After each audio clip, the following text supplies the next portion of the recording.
আজ ছিল জামাই ষষ্ঠী। তো জামাই ষষ্ঠীর দিন আমার বাড়িতে কীরকম আয়োজন হচ্ছিল সেটাই একটু দেখে নাও। প্রথমে মা কী করেছিল, আমাদেরকে বসিয়ে দিয়েছিল, আমাকে, আমার বরকে আর আমার ছেলেকে দিয়ে। সেখানে হচ্ছে 5 রকম ফল, চিঁড়ে, দই, মিষ্টি সব সাজিয়েছিল দুজনের জন্যই, আমার জন্য আর আমার বরের জন্য। তারপরে তো গিফট ছিলই। আর এখানে দেখো একটা থালার মধ্যে জল দিয়ে পাখাটা রাখা ছিল, আর পাখার ওপর 5 রকম গোটা ফল ছিল। সেই গোটা ফল দিয়ে ওটাকে আশীর্বাদ করে আর পাখার বাতাস করে দিয়ে 60 বলে। তো এই ছিল। আর এখানে দেখো ধান দুব্য দিয়ে এখন আশীর্বাদ করা হচ্ছে। আগের ভিডিওতে মানে বাবাকে দিয়েছিলাম ভিডিও করার জন্য, কিন্তু বাবা ভিডিওটা ঠিকমতো করতে পারেনি বন্ধুরা, তাই যেটুখানি পেরেছে সেই ক্লিপটুকুই আমরা তোমাদেরকে শেয়ার করছি। দেখো, বাবা যখন ভিডিও করতে দিয়েছি তখন ওকে করা হয়ে গেছে, অথচ ভিডিওটা বাবা করতে পারেনি। তারপরে আমার বাবুকে একটু খাওয়াচ্ছিল, বায়না করছিল বলে। আর দইয়ের ফোঁটা দেওয়া হয় জামাই ষষ্ঠীর দিন জামাইকে, মেয়েকে।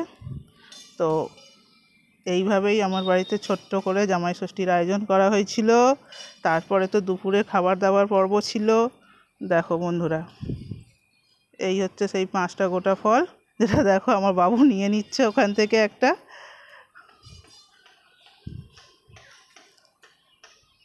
এবার হচ্ছে এই 5টা গোটা ফল হাতে দিয়ে এবার ওই পাখাটা জলে চুবিয়ে দেখো পাখার বাতাস দেওয়া হচ্ছে জামাইকে, যাতে জামাইয়ের মাথা ঠান্ডা ঠান্ডা থাকে এই গরমের মধ্যে, যা গরম কলকাতায়।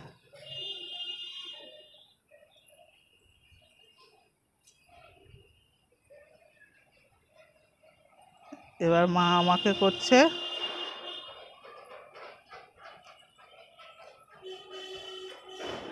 আর এটা হচ্ছে আমাদের ঠাকুর ঘর, দেখতেই পাচ্ছ। আর বাবু দেখো শশাটা হাতে নিয়ে সে তার ঘোরাঘুরি করছে।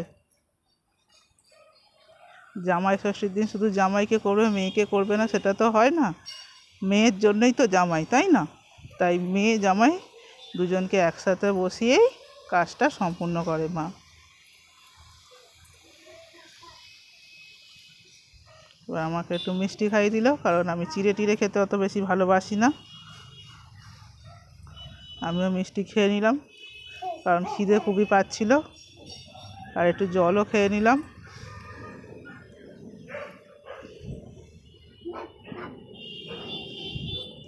তারপর আমিও মাকে একটু মিষ্টি খাইয়ে দিলাম।